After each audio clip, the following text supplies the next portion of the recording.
আমাদের জীবনে এরকম অনেক সময় আসে যখন নিজেদেরকে একা মনে হয় আমাদের পাশে দাঁড়ানোর মতো একটা মানুষও তো পাশে নেই। পুরনো অনেক তিক্ততা ঝেড়ে ফেলতে চাইবে, কিন্তু আবার মোহের জালে আটকেও যাবে।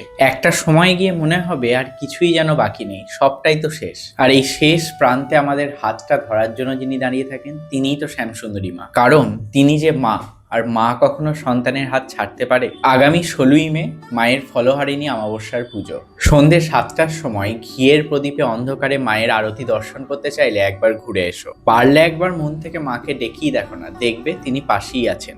জয় মা শ্যামসুন্দরী। আপনারা প্রত্যেকে জেনেই থাকবেন মাকে কলকাতার জীবন্ত কালী বলা হয়।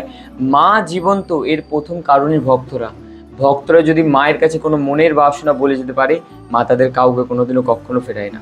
মা শ্যামসুন্দরীর প্রতিটি অমাবস্যা অন্ধকারে পুজো হয়, কোনো রকম লাইটের জিনিস জ্বলে না, কেবল ঘিয়ের প্রদীপ। আর আগামী 16ই মে মায়ের মহা ফলহারিণী অমাবস্যা।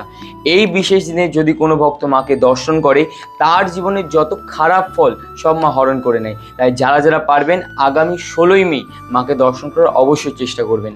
জয় মা শ্যামসুন্দরী।